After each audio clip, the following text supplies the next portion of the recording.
আর নৌকা চলে না মাঝে সারা,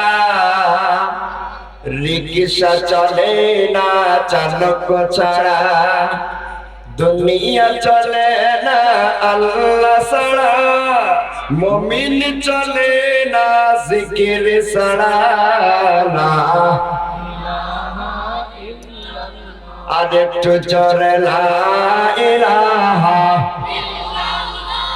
নবীর সময় জিকির করলে আবু জেহেল নিষেধ করত, কাফেররা বাধা দিত। আজকে কানে আল্লাহর নামের জিকির করলে কোন নাস্তিক বেঈমান মুনাফিকের বাচ্চা যদি বাধা দেওয়ার মন করে আসে, আমরা কি তাদেরকে ছেড়ে দেব? তাদেরকে ধরে জিহ্বা পায়ের নিচে ফেলে ছেড়ে ফেলে দেব। কথা বলেন ঠিক কিনা? মুসলমান সিংহের জাত বীরের জাত 1971 সালে এই 56,000 বর্গ মাইলের সোনার বাংলাকে স্বাধীন করার জন্য বুকের তাজা রক্ত ঢেলে দিয়েছি। 2024 সালের লেডি ফেরাউনকে বাংলাদেশ থেকে বিতাড়িত করার জন্য 2000 ছাত্র জনতা বুকের তাজা রক্ত দিয়ে আরেকবার দেখিয়ে দিয়েছে আমরা মুসলমান সিংহের জাত, আমরা রক্ত দিতে ভুলি নাই। আর একবার যদি আপনাকে আমাকে এই কোরআনের রাজ কায়েমের জন্য যদি রক্ত দিতে হয়, কারা কারা প্রস্তুত আছেন? দুই হাত তুলে আল্লাহকে দেখাতে দেখে।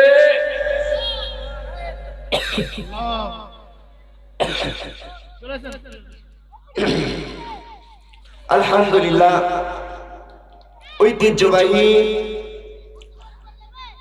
চাঁপাইনবাবগঞ্জ জেলার শিবগঞ্জ থানার অন্তর্গত চর জগন্নাথপুর ইসলামী সমাজ কল্যাণ পরিষদ কর্তৃক আয়োজিত 4 দিন ব্যাপী ঐতিহাসিক তাফসীরুল কোরআন মাহফিলের সম্মানিত স্বনামধন্য সভাপতি, আমার মতন হাজার আলেমের উস্তাদ, যিনি সারা জীবন জ্ঞানের আলো ছড়িয়েছেন, এখনো ছড়াচ্ছেন, হযরতুল আল্লাহ মাওলানা মোহাম্মদ ইরফান আলী, সহকারী অধ্যাপক, সরতলাপুর স্কুল অ্যান্ড কলেজ।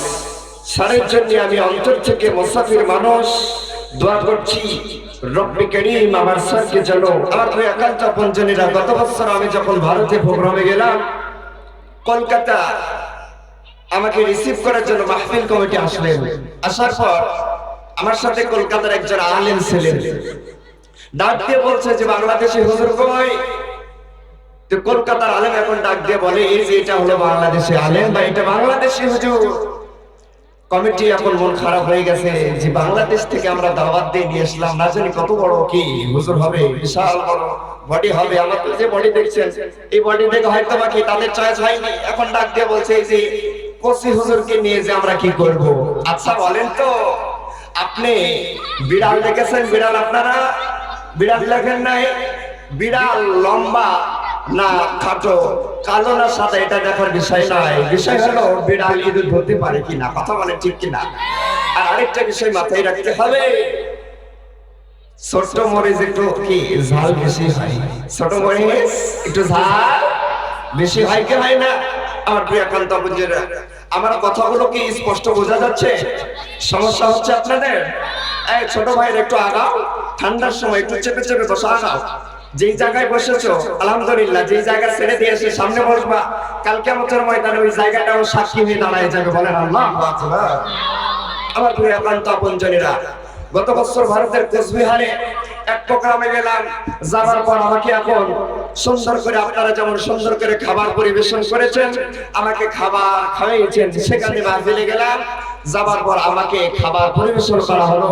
খাবার পরিবেশন করার পর আমাকে এখন খাবার শেষে, আমার দেশের রীতিনীতি নিয়ম নীতি হলো সুন্দর করে খাবার শেষে আমরা মিষ্টি পরিবেশন করি। সেটা দইও হতে পারে বা মিষ্টিও হতে পারে। এখন ওই এলাকার রীতিনীতি কি আমি তো আর জানি না। তো যাই হোক, আমাকে এসে এখন ডাক দিয়ে বলতেছে যে হুজুর, আপনাকে কি আমি একটু মুখ দিব? বলেন তো খাবারটার নাম কি বললাম? জীবনে নাম শুনেছেন আপনারা? বাংলাদেশের অনেক জেলায় এই কোরআনের মহব্বতের রব্বে কারীম নেয়, কিন্তু এই খাবারের নাম আমার জীবনে আমি কোনোদিন শুনি নাই। আমি এখন দ্বিধাদ্বন্দ্বের মধ্যে পড়ে গেলাম, আর ভাবলাম যে হয়তো বা খাবার মনে হয় কোনো পোকামাকড় দিয়ে হবে, আমার রুচিতে নিবে না। সো আমি খাবারও খাবো না। ডিরেক্ট আমি বলে দিয়েছি জি না, আমি এই পোক খাইতে পারবো না। কলকাতা হুজুর ছিল, তাকে নিয়ে এসে সুন্দর করে খাবার দেওয়া হয়েছে। আমি এখন যদি খাবারের বর্ণনা দেই তাহলে বলবেন হুজুর আপনি বড় মিস করেছেন। খাবারের নামটা বলবো আপনাদের সামনে। খাবারটা হলো আতপ চাল দিয়ে, চিনি দিয়ে, দুধ দিয়ে একটা খাবার তৈরি হয়। আচ্ছা বলেন তো চরজগন্নাথপুরের মানুষ এই খাবারের নাম কি বলেন? পায়েস বলেন না? আমরা নওগাঁর মানুষ ওই খাবারকে পায়েস বলে থাকি, কিন্তু বাংলাদেশে পায়েস, ইন্ডিয়ায় যে কি হলো, পোক হয়ে গেছে। এখন আমি চিন্তা করলাম যে না, বড় মনে হয় মিস করে ফেললাম। আচ্ছা বলেন তো পায়েস দেখলে জিহ্বায় জল আসে কি আসে না? মনে হয় আমার একাই আসে, আপনাদের আসে না? জিহ্বায় জল আসে না? জিহ্বায় জল এসে গেল, কিন্তু পরবর্তীতে আর চাওয়া যাবে না। চাওয়া যাবে? চাওয়া যাবে না। যদি চাই তাহলে বাংলাদেশের বদনাম হয়ে যাবে। তো যাই হোক, সেখান থেকে আমি ঠকেছি। বাংলাদেশে একটা প্রতিজ্ঞা করে এসেছি, প্রতিজ্ঞাটা নাম বলবো। প্রতিজ্ঞা হলো এই, পৃথিবীর যে কোনো প্রান্তে রব্বে কারীম কোরআনের মহব্বতে যদি আমাকে নেয়, আর ওই এলাকার মানুষ এসে যদি আমাকে ডাক দিয়ে বলে যে হুজুর বিষ খাবেন, আমি বলবো নিয়ে আসেন। কেননা ওই এলাকার বিষ আমার এলাকার ভালো কোনো খাবার হতে পারে কি পারে না? পারে কি পারে না? এই জন্যে আমি গত বছর ঠকেছিলাম ভারতে যাইয়া, খাবারটা বা নামটা না বোঝার জন্যে। তো আমার কথাগুলো তো স্পষ্ট শোনা যায়। আমার মতন বিপদে পড়েন নাই। এই মাহফিলে কারা কারা আসতে পেরে খুশি? দিয়ে হাত তুলে আল্লাহকে দেখান তো দেখে। নারে তাকবীর,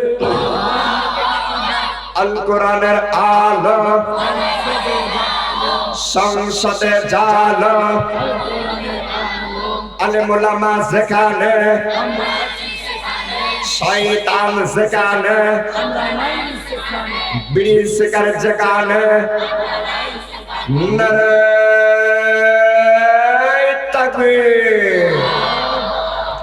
আমার প্রিয় একান্ত আপনজনেরা, চলুন আমি ডিরেক্ট কোরআন থেকে আলোচনা করতে চাই যে রব্বে কারীম আমাদেরকে এই কোরআনের মাহফিলে আসার এবং বসার তৌফিক দান করেছেন। সেই মহান পরওয়ারদিগারের দরবারে আমরা আনন্দ চিত্তে একটা শুকরিয়া আদায় করব। সবাই একটাবার বলা যাবে আলহামদুলিল্লাহ? হয় না আরেকটি বার বলেন আলহামদুলিল্লাহ? আর একটি আওয়াজ দিয়ে বলেন আলহামদুলিল্লাহ। আলহামদুর মধ্যে আছে 5টা হরফ, বলেন তো কয়টা?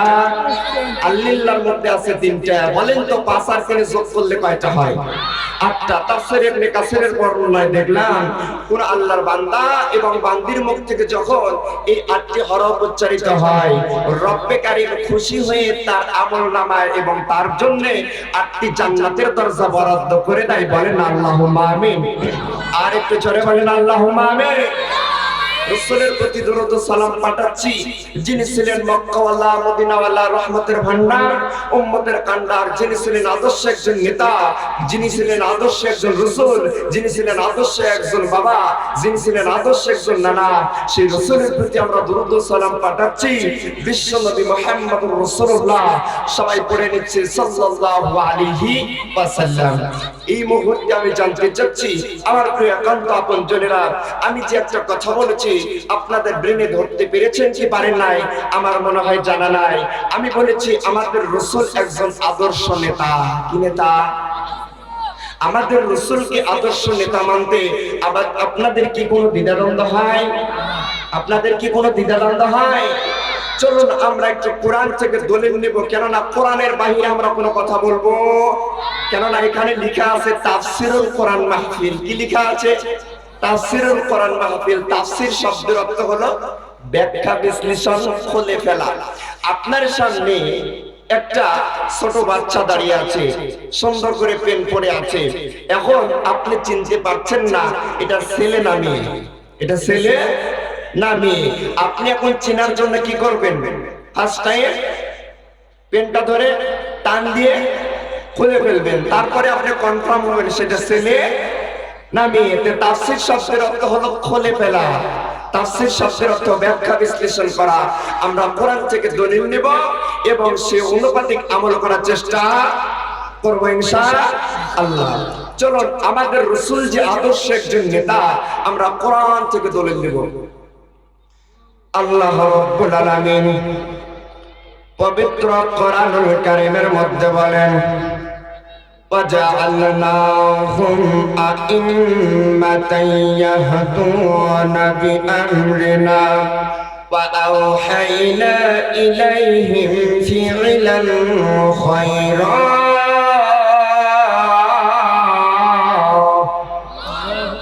আর একটু জোরে বলেন আল্লাহু আকবার।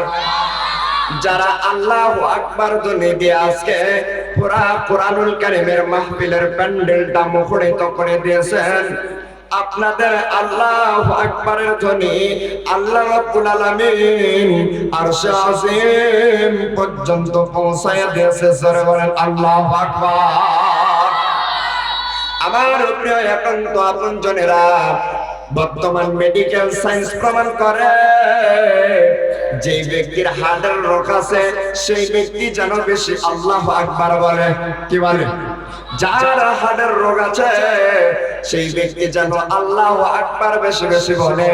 আল্লাহু আকবার বলার বদলতে রব্বে কারীম তার হার্টের রোগটা ভালো করে দিয়েছে। বলেন আল্লাহু আকবার। আমার প্রিয় একান্ত আপনজনেরা, গভীর মনোযোগ দিয়ে কথাগুলো শুনতে হবে বাজান। আমার পদ্মার অন্তরালের সম্মানিত মায়েরা রে, আপনারা টেনশন পেরেশান করে শরীর খারাপ করবেন না গো মা। আমি ইব্রাহিম খলিল সিদ্দিকী আপনাদের এমন কিছু গুরুত্বপূর্ণ কথা বলে যাব গো মা। কয়টা আমল করলে আপনারা জান্নাতে যাবেন এবং কি কি কারণে মহিলারা জাহান্নামে যাবে, এই কারণগুলো আমি আপনাদেরকে বলে যাব গো মা। আপনারা আপাতত গল্প বন্ধ করে আমার কথাগুলো শুনুন। আমার প্রিয় একান্ত আপনজনেরা, রব্বে কারীম পত্র আয়াতে কারিমার মধ্যে বলেন, আমি আল্লাহ রব্বুল আলামিন পৃথিবীতে যতগুলো নবী রাসূল পাঠিয়েছি প্রত্যেকটা নবী রাসূল হলো নেতা। সরে বলেন আল্লাহু আকবার। আমার প্রিয় একান্ত আপনজনেরা, তাহলে এই আয়াত থেকে জানলাম আল্লাহ আমাদের রাসূল এবং পৃথিবীর সৃষ্টির শুরুলগ্ন থেকে নিয়ে আজ পর্যন্ত যত নবী রাসূল এসেছেন প্রত্যেকটা নবী রাসূল হলো নেতা। বলেন কি? প্রত্যেকটা নবী রাসূল নেতা। চলেন আমাদের রাসূল কেমন নেতা আমরা কোরআন থেকে দলিল নেব। আল্লাহ রাব্বুল আলামিন সূরাতুল ইয়াসিনের মধ্যে বলেন, ইয়াসিন। আল্লাহু আকবার। আর একটু জোরে বলেন আল্লাহু আকবার। ওয়াল কুরআনিল হাকীম। ইয়া হরফে নিদা। সিন মানে সাইয়্যিদুল আলামিন, সিন মানে সাইয়্যিদুল বাশার, সিন মানে সাইয়্যিদুল মুরসালিন, সিন মানে সাইয়্যিদুল আম্বিয়া, সিন মানে সাইয়্যিদুল কাউলাইন। জোরে বলেন আল্লাহু আকবার। আর একটু জোরে বলেন আল্লাহু আকবার। চলুন আমরা এই পাঁচটা শব্দ নিয়ে একটু গবেষণা করব, কেননা কোরআন হলো গবেষণার কিতাব। বলেন তো কিসের কিতাব? কোরআন হলো গবেষণার কিতাব। রব্বে কারীম কোরআনের মধ্যে বলেন, আফালা ইয়াতাদাব্বারুনাল কোরআন, তোমাদের কি হয়েছে কোরআন নিয়ে কেন গবেষণা করো না? তাহলে এই আয়াত থেকে আমরা জানলাম কোরআন হলো গবেষণা কিতাব। কিন্তু আজকে আমার সোনার বাংলাদেশে আমার সোনার ছেলেরা কোরআন নিয়ে গবেষণা করে না, রবি ঠাকুরের জীবনী নিয়ে গবেষণা করে, লালন ফকিরের জীবনী নিয়ে গবেষণা করেন। আচ্ছা বলেন তো, লালন ফকিরের জীবনী নিয়ে সারা জীবন গবেষণা করে কি কোনো ফায়দা হবে ভাই? কেননা লালন ফকির হিন্দু না মুসলমান কে জানে? আপনারা জানেন? হিন্দু না মুসলমান কে জানে? আমার প্রিয় একান্ত আপনজনেরা, চলুন আমরা এই পাঁচটা শব্দ নিয়ে একটু গবেষণা করব। এক নম্বর হলো সিন মানে সাইয়্যিদুল আলামিন। সিন মানে সাইয়্যিদুল আলামিন। সুতরাং আলম এক বচন, আলামিনটা হলো বহু বচন। শুধু এই জগৎ নয়, রব্বে কারীম যতগুলো জগৎ বানিয়েছেন প্রত্যেকটা জগতের জন্য আমার নবী বিশ্ব নবী নেতা। জোরে বলেন সুবহানাল্লাহ। আমার প্রিয় একান্ত আপনজনেরা, দিলের কানটা লাগা কথাগুলো শুনতে হবে। দ্বিতীয়ত সিন মানে সাইয়্যিদুল বাশার, বাশার শব্দের অর্থ হলো মানুষ। বলেন তো কি বললাম? বাশার শব্দের অর্থ হলো মানুষ। যেই ব্যক্তি এই পৃথিবীতে আসার পর মানুষ বলে বিবেচিত, মানুষ বলে পদমার্জিত, কিন্তু এখন পর্যন্ত আমার রাসূলকে নেতা বলে মানতে পারে নাই। ইয়াসিন শব্দের ব্যাখ্যায় সে আর মানুষ নয়, সে জানোয়ার। আমার সোনার বাংলাদেশে এমনও কিছু নেতা আছে, শুধু নেতা বললে ভুল হবে, হাইব্রিড নেতা। আমার রাসূলকে নেতা বলতে তার কষ্ট হয়, কথা বলেন ঠিক কিনা? এইরকম নেতা আছে না নাই? এইরকম নেতাকে সামনে আমরা সংসদে দেখতে চাই না। এইবার এমন জায়গায় আমরা কাজ সারবো, এমন জায়গায় সেল মারবো, সংসদে যেন কোরআন যায়, দরকার আছে না নাই? আমার প্রিয়কান্ত আপনজনেরা, আপনি আমি যদি সংসদে কোরআন না নিতে পারি, এই জাতির কপাল পড়বে। কেননা আপনি আমি শুধু নামাজে বসে তাসবিহ তাহলিল করে শুধু শান্তি খুঁজবো, কিয়ামত পর্যন্ত এই পৃথিবীতে শান্তি আসবে? কোরআন ছাড়া পৃথিবীতে শান্তি আসতে পারে না। এক্সাম্পল, একটা উদাহরণ আমি আপনাদেরকে জানাইতে চাই। একটা লোক, একটা যুবক ছেলে একটা হিন্দুর দোকানে কাজ করে। কার দোকানে? কথা বলেন, কার দোকানে? নারে তাকবীর! হিন্দুর দোকানে কাজ করে।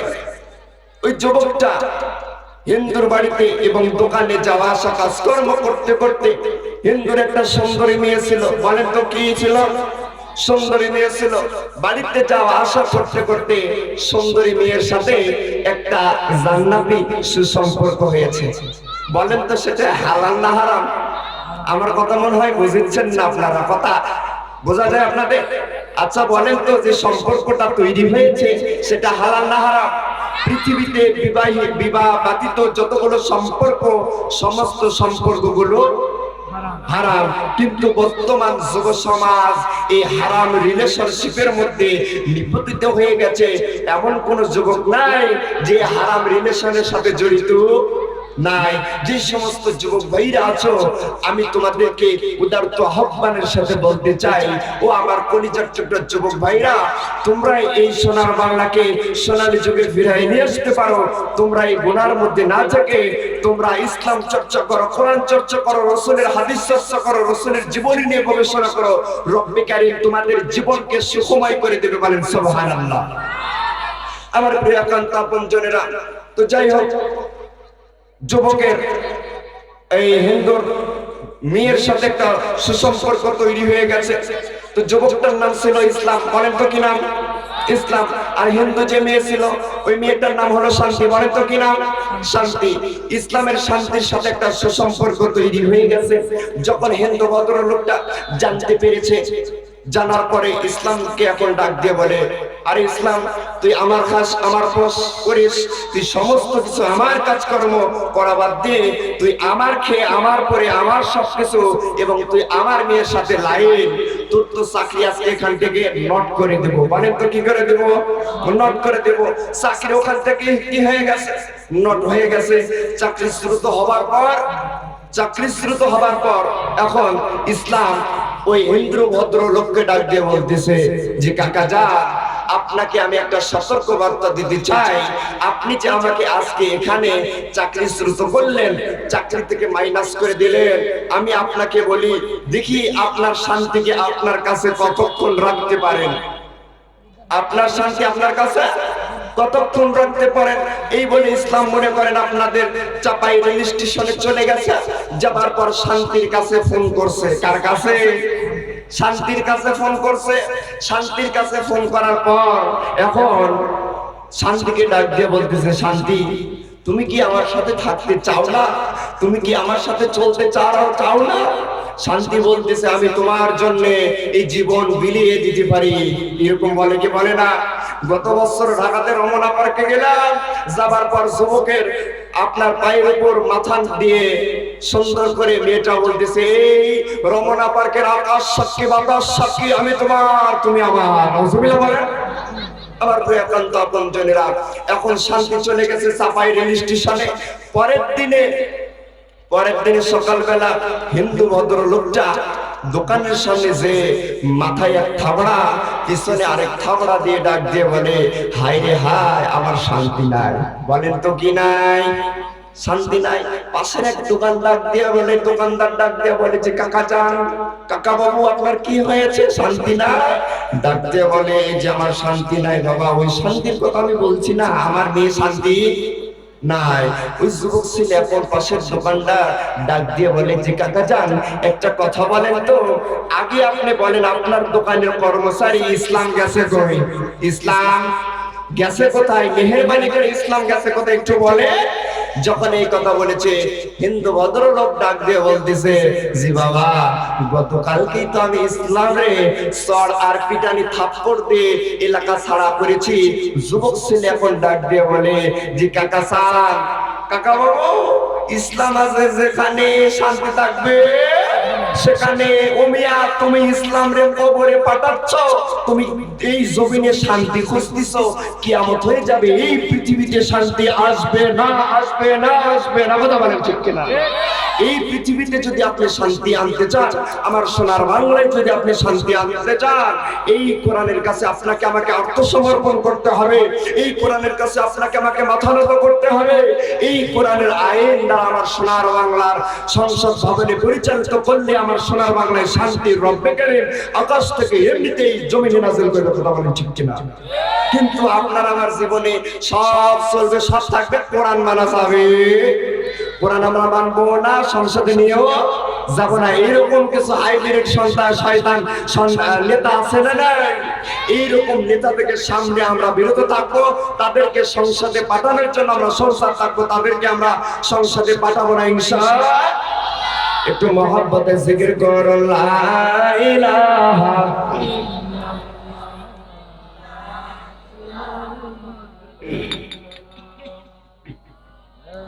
লা ইলাহা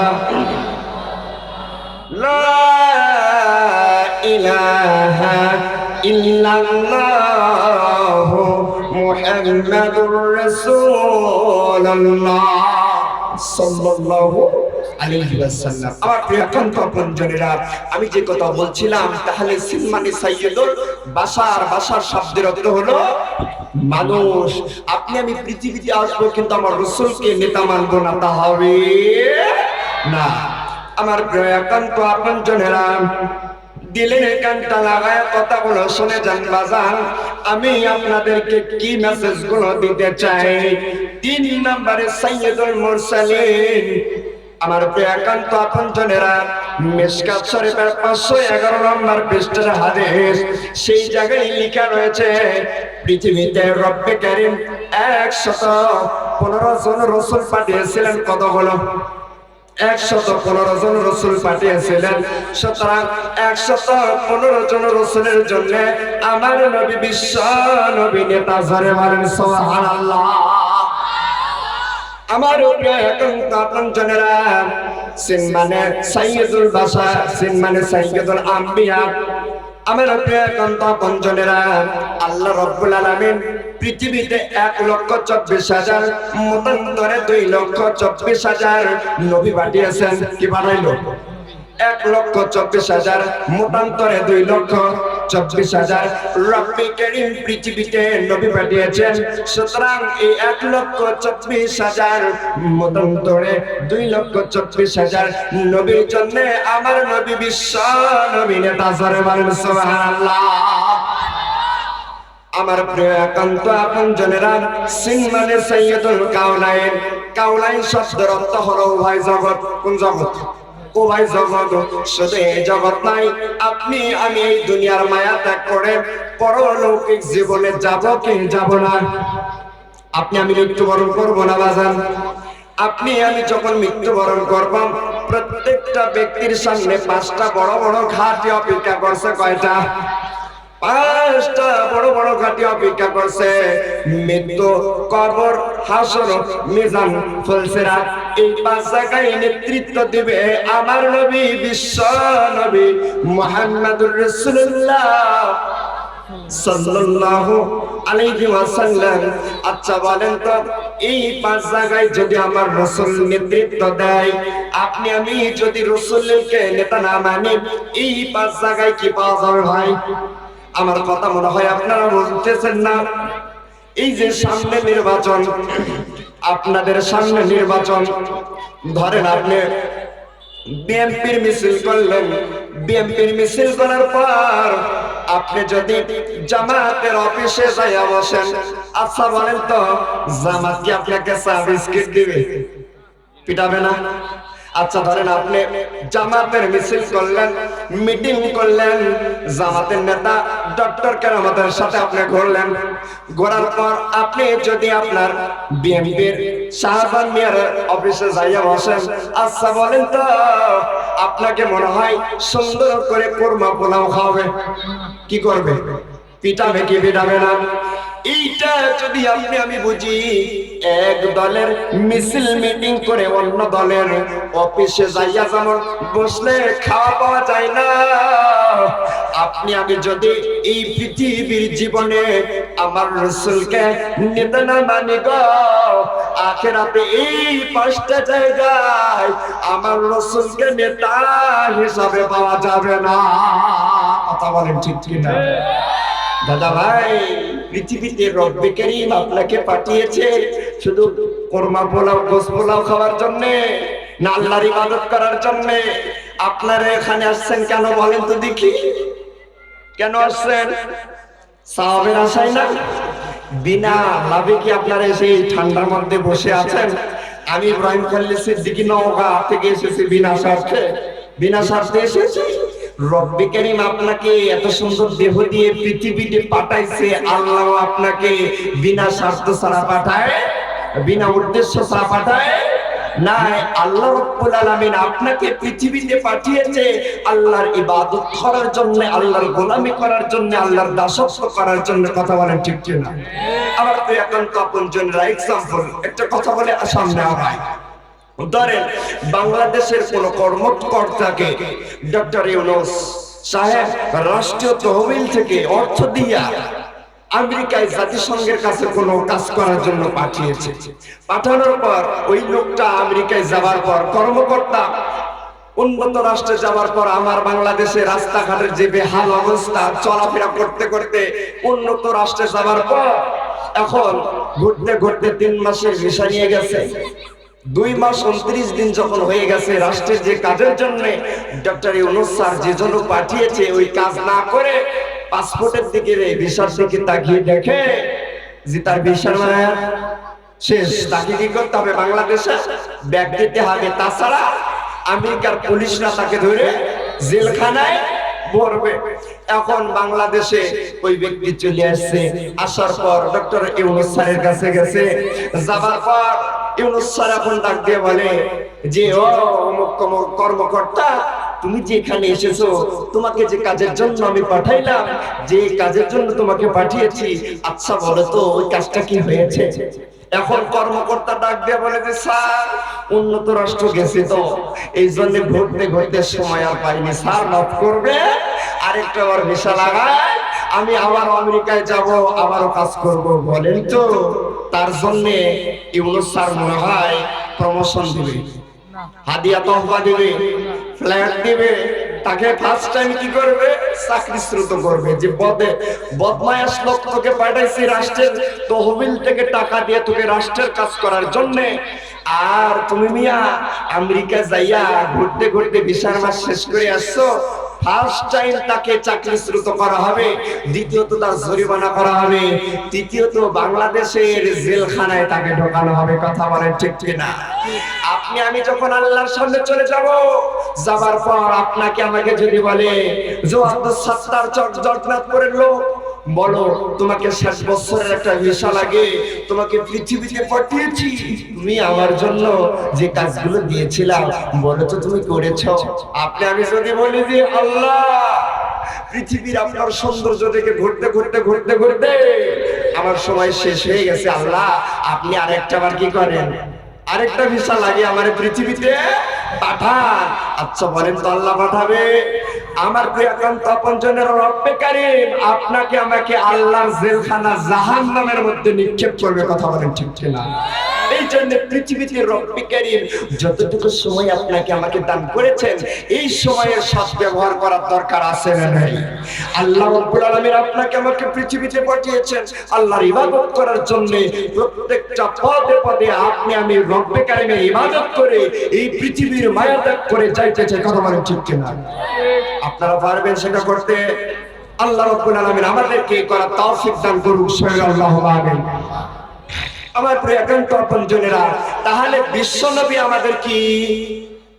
কথা মনে হয় বোঝেন নাই। বিশ্বনবী আমাদের নেতা। আপনি যদি বিশ্বনবীকে নেতা না মানেন, আপনি হলেন ডিজিটাল নেতার ডিজিটাল কর্মী এবং আপনি হলো হাইব্রিড মুনাফিক মার্কা লোক। কথা বলেন ঠিক কিনা? আপনাদের এই চর জগন্নাথপুরে মনে হয় ওই ডিজিটাল হাইব্রিড মার্কার লোক নাই। আমার নাম ভাই আছে শুধু, আপনাদের এলাকায় নাই। আপনি যদি আমার রাসূলকে নেতা না মাইনা দুনিয়ার মায়া ত্যাগ করেন, আপনার শাস্তি কি হবে? চলুন সামনে আগাই। আমার প্রিয়কান্ত আপনজনেরা, আপনারা সবাই আব্দুল্লাহ ইবনে উবাইয়ের নাম শুনেছেন? শুনেন নাই? মুনাফিকের লিডার, মুনাফিকের সর্দার, মুনাফিকের ক্যাডার। কথা বলেন ঠিক কিনা? আব্দুল্লাহ ইবনে উবাই আমার রাসূলের একজন, আমার রাসূলের সব সময় কাছাকাছি থাকতেন। তিনি যুদ্ধের নেতৃত্ব পর্যন্ত দিয়েছেন। তিনি পর্যন্ত রাসূলের পিছনে তারাবির নামাজ পড়লেন, 5 ওয়াক্ত নামাজ পড়লেন। কিন্তু মৃত্যুবরণ হবার পূর্বে তার সন্তান আব্দুল্লাহকে ডাক দেয়া বলেন, আব্দুল্লাহকে ডাক দেয়া বলে, ও আমার সন্তান, আমি যখন মৃত্যুবরণ করব তুমি আমার রাসূলের দরবারে চলে যাবা। রাসূলের দরবারে যাবার পর আমার রাসূলকে 2টা ওসিয়তের কথা বলবা। বলেন তো কয়টা? 2টা ওসিয়তের কথা বলবা। 1 নম্বর ওসিয়ত হলো আল্লাহর রাসূলের জুব্বাখানা যেন আমার কাফনের জন্য খুলে দেয়। 2 নম্বর ওসিয়ত হলো আল্লাহর রাসূল যেন আমার জানাজার নামাজটা পড়ায়। বলেন তো কয়টা হলো? 1 নম্বর হলো জুব্বা দ্বারা কাফন হবে। দ্বিতীয়ত আমার রাসূল যেন আব্দুল্লাহ ইবনে উবাইয়ের জানাজার নামাজটা পড়ায় দেয়। তারপরে আব্দুল্লাহ ইবনে উবাই মৃত্যুবরণ করলেন বাজার। মৃত্যুবরণ করার পর আব্দুল্লাহ শক্তমতে রাসূলের দরবারে চলে গেল। রাসূলের দরবারে যাবার পর আল্লাহর নবী বিশ্বনবী মসজিদে নববীতে 23 জন সাহাবী নিয়ে বসা। 23 জন সাহাবী নিয়ে বসা। আব্দুল্লাহ মসজিদে নববীতে প্রবেশ করার পর জোরে সোরে একটা সালাম দিলেন, আসসালামু আলাইকুম ইয়া রাসূলুল্লাহ ইয়া হাবিবাল্লাহ। হুজুর, আমার পিতা আব্দুল্লাহ ইবনে উবাই মৃত্যুবরণ করেছে গো হুজুর। মেহেরবানি করে আমার পিতা 2টা ওসিয়ত করে গেছে। মেহেরবানি করে এই 2টা ওসিয়ত পূরণ করেন। 1 নম্বর ওসিয়ত হলো আপনার পরনের জুব্বাটা খুলে দেবেন হুজুর। দ্বিতীয়ত আপনি আমার পিতার জানাজার নামাজটা পড়ায়া দিবেন। আমার প্রিয় একান্ত আপনজনেরা, আল্লাহর রাসূল সঙ্গে সঙ্গে দাঁড়িয়ে গেল। কিন্তু এই জায়গায় উপস্থিত ছিল হলো গরম সাহাবী। কোন সাহাবী? বলেন তো দেখি, তার নাম কি? জোরে বলেন, নাম কি? কেমন গরম সাহাবী? তিনি যেই রাস্তা দিয়ে যায় ওই রাস্তা দিয়া শয়তান কয়দিন যাইতে ভয় পায়? কয়দিন? 40 দিন যাইতে ভয় পায়। এই ওমর ফারুক আল্লাহর রাসূলের জুব্বা টেনে ধরলেন, ডাক দিয়ে বলে, হুজুর আপনি এর জন্য জুব্বা দিয়েন না কেন? এ তো গুনার বদলো। কেননা ওদের ময়দান থেকে সাহাবায়ে কেরামদেরকে এই লোকটা কি ভাগিয়ে নিয়ে গেছিল, আপনি তার জন্য জুব্বা খুলছেন। কারা? আল্লাহর রাসূল ডাক দিয়ে বলে, ওমর তুমি জুব্বা ছেড়ে দাও, কেননা আমি নবী, তুমি নবী না। ওমর ফারুক এখন ডাক দিয়ে বলে যে, হুজুর নবুয়তের দরজা বন্ধ হয়ে গেছে বিধায় আমি নবী হতে পারি নাই, কিন্তু নবী হওয়ার সকল কোয়ালিটি রব্বুল কারীম আমাকে দান করেছেন। ওমর ফারুক ডাক দিয়ে বলে, হুজুর আপনি জুব্বা দিয়েন না। আল্লাহ রাসূল এখন ডাক দিয়ে বলে যে না, তুমি জুব্বা ছেড়ে দাও, আমি জুব্বা খুলে দেব। আমার প্রিয় একান্ত বন্ধুরা, আল্লাহ রাসূল জুব্বাটা খুলে দিলেন। খুলে দেবার পর আল্লাহ রাসূলের জুব্বা দ্বারা আব্দুল্লাহ ইবনে উবাইয়ের কাফন হয়ে গেল। আল্লাহর রাসূল বিশ্বনবী মুহাম্মদুর রাসূলুল্লাহ সাল্লাল্লাহু আলাইহি ওয়াসাল্লাম 22 জন সাহাবী নিয়ে জানাজার নামাজ পড়ার জন্য দাঁড়ায় গেছে। বাজান মসজিদে নববীতে কয়জন? কথা মনে হয় বোঝেন না। মসজিদে নববীতে কয়জন? 23 জন। আর জানাজায় দাঁড়ালে কয়জন? 22 জন। একজন গেছে কই? ওমর ফারুক জানাজায় যায় নাই। ওমর ফারুকের এমন যোগ্যতা রব্বে কারীম দান করেছিল, আল্লাহ রাব্বুল আলামিন পৃথিবীতে তার সিদ্ধান্ত অনুযায়ী কুরআনুল কারীমের 13টা আয়াতে কারিমা নাযিল করে দিয়েছেন। জোরে বলেন আল্লাহু আকবার। আমার প্রিয় একান্ত আপনজনেরা, বিশ্ব নবী মুহাম্মদুর রাসূলুল্লাহ কান পর্যন্ত হাত চলে গেছে। আল্লাহু আকবার বলে জানাজার নামাজ শুরু করবেন। সঙ্গে সঙ্গে জিবরিল ডাক দিয়ে বলে, হুজুর আপনি হাতটা নামান। সঙ্গে সঙ্গে এই আয়াতে কারিমা নাযিল হয়ে গেল, ইস্তাগফির লাহুম আও লা তাস্তাগফির লাহুম ইন তাস্তাগফির লাহুম 70 মাররা। জোরে বলেন আল্লাহু আকবার। আর একটু জোরে বলেন আল্লাহু আকবার। আর একটু জোরে বলেন আল্লাহু আকবার। আমার প্রিয় একান্ত আপনজনেরা, রব্বে কারীম আয়াতে কারিমার মধ্যে বলেন, হে নবী আপনি এই ব্যক্তির জন্য যদি 1 নয় 2 নয় 70 বার ক্ষমা চান, আল্লাহ রব্বুল আলামিন একে মাফ করবে না। কয়বার? জোরে বলেন কয়বার? এখানে হুজুর আছে, ভালো বুঝতে পারবে। 70 বার যদি ক্ষমা চান, হে রাসূল আপনি পর্যন্ত ক্ষমা পাবেন না। আমার প্রিয় একান্ত আপনজনেরা, আল্লাহর রাসূল সিদ্ধান্ত নিল আমি 70 নয় 71 বার ক্ষমা চাবো। কতবার?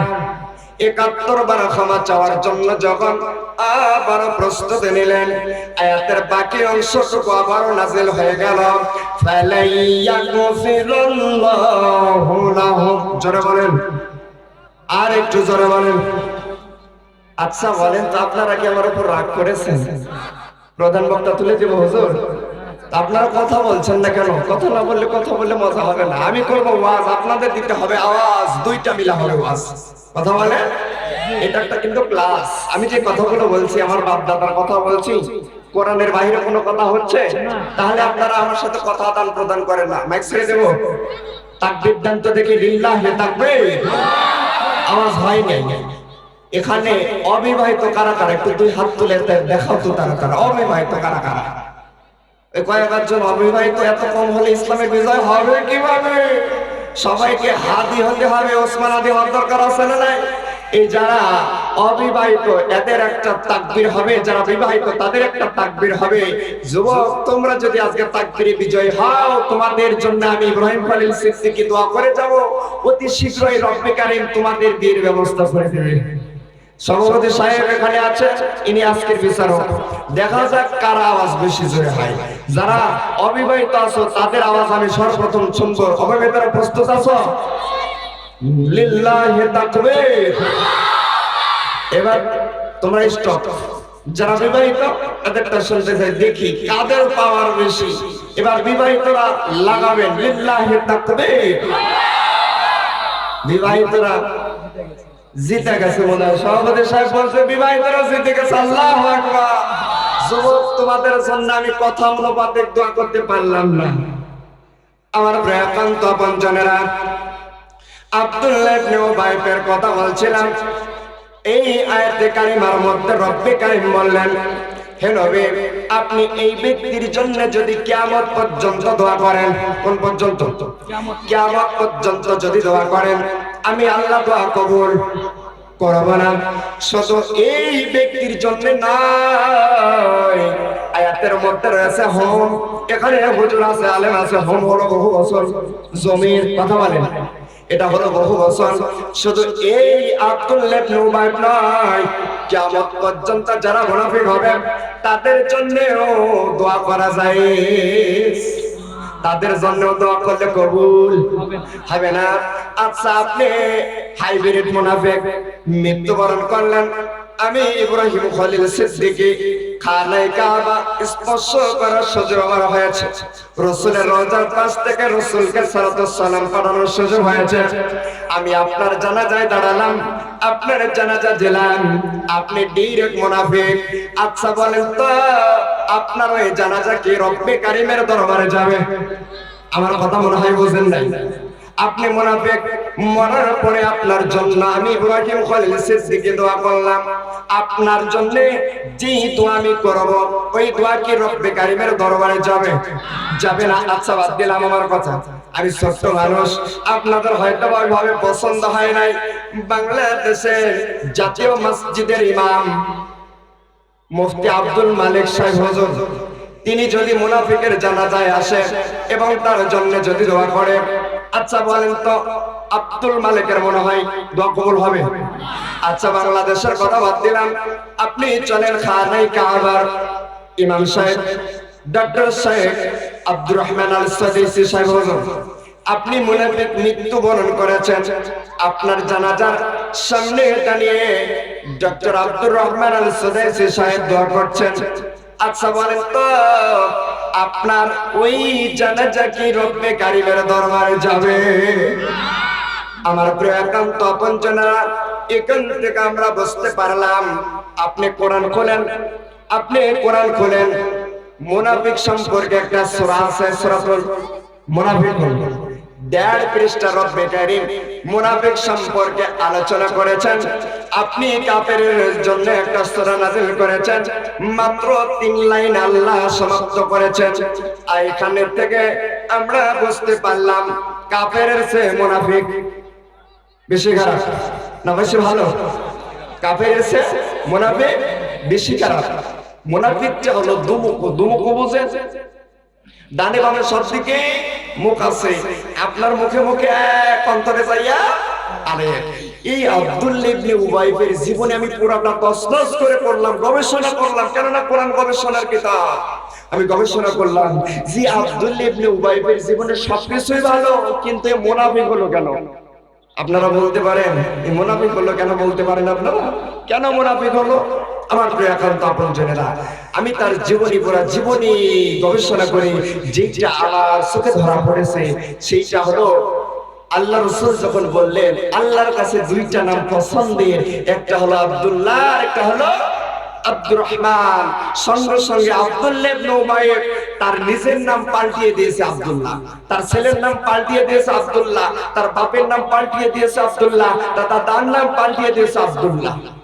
আল্লাহর রাসূলকে এতটা মহব্বত করতেন, এতটা ভালোবাসতেন, প্রত্যেকটা পদক্ষেপে আল্লাহর রাসূল ছাড়া কোনো কাজও করে নাই। কিন্তু সে মুনাফিক হলো কেন? আমার প্রশ্ন এটা। তার জীবনের মধ্যে প্রত্যেকটা জীবনে আমি প্রত্যেকটা কিতাব গবেষণা করার পর আমার ছোট্ট মেধায় একটা তথ্য ধরা পড়েছে, সে মুনাফিক হওয়ার জন্য একটা কারণ আমি খুঁজে পেয়েছি।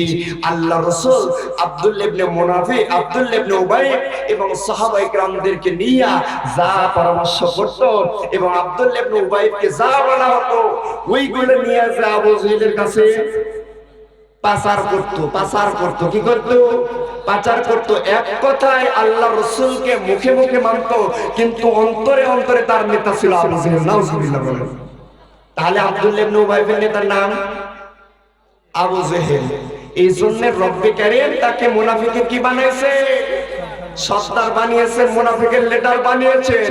এই জন্য আপনি আমি কিন্তু শুধু মুখে মুখে আমার রাসূলকে নেতা মানলে হবে না, অন্তরে বিশ্বাস করে এবং রাসূলের যতগুলো আদেশ আল্লাহ রাসূল করেছেন প্রত্যেকটা আদেশ আপনাকে আমাকে পুঙ্খানুপুঙ্খানু মানার দরকার আছে না নাই? শুধু মুখে বিশ্বাস করলে হবে, শুধু অন্তরে বিশ্বাস করলে হবে? ওইটা প্র্যাকটিক্যালি প্রমাণ করে দেখাতে হবে। কথা বলেন ঠিক কিনা? আমার প্রিয় একান্ত আপনজনেরা, এই জন্য আমার রাসূলকে প্রত্যেকটা পদক্ষেপে আমরা কি মানবো? নেতা মানবো ইনশাআল্লাহ। শুধু এটা মসজিদের মধ্যে, দাড়ির মধ্যে, টুপির মধ্যেই কি সীমাবদ্ধ, নাকি রাষ্ট্রীয় পর্যায়ে আমার রাসূলকে নেতা মানার দরকার আছে না নাই? আমার প্রিয় একান্ত আপনজনেরা, আল্লাহ আল্লাহ রাসূল নাই, আছে আল্লাহ রাসূল আছে? আছে আল্লাহ রাসূল আছে? নাই। আল্লাহ রাসূল বলেছেন আল উলামা ওয়ারাসাতুল আম্বিয়া, আমি নাই, কিন্তু আমার ওয়ারিসরা আছে। কারা আছে? ওয়ারিস হলো কারা? যারা আলেম, এরা হলো কি নাইবে রাসূল, এরাই হলো নবীর ওয়ারিস। আল্লাহু আকবার। এরা যে সিদ্ধান্ত দিবে, যেই দিক নির্দেশনা দিবে, এটা জাতির জন্য, এই উম্মার জন্য মানার দরকার আছে না নাই? আমার প্রিয় একান্ত আপনজনেরা, আপনাকে আমাকে এই জাতির গাইডলাইন হিসাবে নাইবে রাসূলকে আল্লাহ রাসূল রেখে গিয়েছেন। ওই নাইবে রাসূল দ্বারা আমরা এই সমাজ বলেন, এই রাষ্ট্র বলেন, প্রত্যেকটা সেক্টর আমরা পরিচালনা করতে চাই কি চাই না? আমার প্রিয় একান্ত আপনজনেরা, শুধু এই মাহফিলের প্যান্ডেলে চাইলে হবে না, এটা কাজে দেখায় দিতে হবে। কথা বলেন ঠিক কিনা? এবার যেখানে সেখানে ভোট দিব না ভাই, দেওয়া যাবে? একটা ভোট একটা জান্নাতের টিকিট। একটা ভোট দ্বারা আপনি একটা মানুষকে সংসদে পাঠালেন, ওই ব্যক্তি যতগুলো সওয়াবের কাজ করবে, যতগুলো সওয়াবের কাজ করবে, আপনি ওই একটা ভোট দ্বারা প্রত্যেকটা সওয়াবের 5% হুজুর পাবে কি পাবে না? অবশ্যই পাবে। ওই ব্যক্তি, আপনি একটা ভোট দ্বারা তাকে সংসদে পাঠানোর পরে, ওই ব্যক্তি যাবার পরে যতগুলো খারাপ কাজ, গুনাহের কাজ করবে, আপনি একটা ভোটের মাধ্যমে ওই ভোট দেওয়ার জন্য আপনি গুনাহের পার্সেন্টলি পাবেন। কথা বলেন ঠিক কিনা? এই জন্য আমরা জায়গা মতো কি দিব? জায়গা মতো দিব। রাসূলকে যারা, রাসূলের আদর্শকে যারা বাস্তবায়ন করতে চায়, তাদেরকে আমরা আগামীতে সংসদে পাঠাবো ইনশাআল্লাহ। আমার একান্ত আপনজনেরা, কথা বলতে বলতে আমি অনেক দূর এসে গেছি। আমি আপনাদের মাঝে আমার তিলাওয়াতকৃত সূরা নিয়ে কথা বলতে চাই। আমি যে সূরাটা তিলাওয়াত করেছি, সেই সূরার নাম হলো সূরাতুল আল কাউসার। আমার মনে হয় এখানে এমন লোক নাই যার এই সূরা মুখস্থ নাই। আমাদের সবার এই ছোট্ট সূরাটি মুখস্থ আছে না নাই? এই সূরাটা রাসূলের মক্কি জীবনে অবতীর্ণ হয়। ক্রমিক নং অনুযায়ী 109 নম্বর সূরা। কয় নম্বর? 109 নম্বর, 108 নম্বর সূরা। এই সূরার মধ্যে, এই সূরার মধ্যে 3টা আয়াত রয়েছে, 10টা শব্দ রয়েছে, একটা রুকু রয়েছে, 40টা অক্ষর রয়েছে। কোন আল্লাহর বান্দা এবং বান্দি যখন এই সূরাটা পড়বে, রব্বে কারীম খুশি হয়ে তার আমলনামায় 400টা নেকি দান করবে। বলেন সুবহানাল্লাহ। আর একটু জোরে বলেন সুবহানাল্লাহ। কয়টা নেকি? তাহলে আমরা সওয়াবের নিয়তে আর একটা বার তিলাওয়াত করব। সবাই পড়েন আউযু বিল্লাহি মিনাশ শাইতানির রাজীম। বিসমিল্লাহির রাহমানির রাহিম। ইন্না আ'তাইনাকাল কাউসার ফাসাল্লি লিরাব্বিকা ওয়ানহার। ইন্না শানিআকা হুয়াল আবতার। আল্লাহু আকবার বলেন। কোরআনের কোন আয়াত থেকে, কোরআনের কোন সূরা থেকে যদি কেউ কোনো কথা শুনতে চাই, 5টা বিষয় লক্ষ্য করে কথাগুলো শুনতে হবে। জোরে বলেন কয়টা? আরো জোরে। জোরে হলো না? সামনে ভোট মিছিল করার দরকার আছে না নাই? আজকে এখান থেকে প্র্যাকটিস করে নিয়ে যান। কয়টা? 5টা। তাফসীরে মাযহারি আল্লামা সানাউল্লাহ পানিপতি রাহমাতুল্লাহ আলাইহি বলেন, 1 নম্বর কোরআনের তিলাওয়াত, 2য় নম্বর হলো শানে নজল, 3য় নম্বর হলো বাস্তব ব্যাখ্যা, 4র্থ নম্বর হলো ওই আয়াত থেকে বাস্তবে ব্যাখ্যা দিতে হবে, 5ম নম্বর হলো ওই আয়াত থেকে শিক্ষা নিয়ে বাড়ি যাওয়া। জোরে বলেন আল্লাহু আকবার। চলুন আমরা 1 নম্বর তিলাওয়াত করেছি, 2য় নম্বর হলো আমরা একটু অর্থটা শুনে নেই। আল্লাহ রাব্বুল আলামিন সূরা আল কাউসারের মধ্যে বলছেন, ইন্না আ'তাইনাকাল কাউসার, নিশ্চয়ই হে নবী আপনাকে কাউসার দান করা হয়েছে। কাকে? আমার রাসূলকে। আমার রাসূল তাআলা কাউসারের মালিক। আমার প্রিয় একান্ত আপনজনেরা, দ্বিতীয় নাম্বার হলো ফাসাল্লি লিরাব্বিকা ওয়ানহার। হে নবী, আপনি রবের জন্য দুইটা কাজ করবেন, এই দুইটার ব্যাখ্যা আমরা সামনে শুনব। এবং তৃতীয় নাম্বার হলো রব্বিকা ওয়ানহার। হে নবী, যারা আপনাকে বলতেছে নির্বংশ, তারাই হলো লেসকাটা, তারাই হলো নির্বংশ। চলুন আমরা এই সূরার একটু শানে নজর চলে আসি। এই সূরাটা আমার রাসূলের উপর কখন অবতীর্ণ হয় শোনার দরকার আছে না দাদা ভাই? শোনার দরকার আছে না নাই? আমার রাসূলের বয়স যখন 53, বলেন তো কত? আমার রাসূলের বয়স যখন 53, এই 53 বছর বয়স পর্যন্ত আমার রাসূলের জীবনে বড় বড় ঝড় এসেছে এবং গুরুত্বপূর্ণ ব্যক্তিগুলো পৃথিবীর মায়া ছেড়ে পরপারে চলে গেছেন। আমার রাসূলের বয়স যখন আমিনার গর্ভে মাত্র 3 মাস, জোরে বলেন কয় মাস? 3 মাস। তখন আমার রাসূলের পিতা আব্দুল্লাহ মৃত্যুবরণ করেন। দ্বিতীয়ত আমার রাসূলের বয়স যখন মাত্র 6 বছর, তখন মাতাও মৃত্যুবরণ করেন। তার উপরে আমার রাসূলের দেখাশোনা করেন দাদা আব্দুল মুত্তালিব, মাত্র 8 বছর বয়সে মৃত্যুবরণ করলেন। তার উপরে আমার রাসূলের দেখাশোনা শুরু করে দিল চাচা আবু তালিব। তার উপরে আমার রাসূলের বিপদে আপদে মুসিবতের সময় সর্বক্ষেত্রে যেই মহিলাটা প্রটোকল দিয়েছেন, সর্ব অবস্থায় যেই মহিলাটা দেখভাল করেছেন,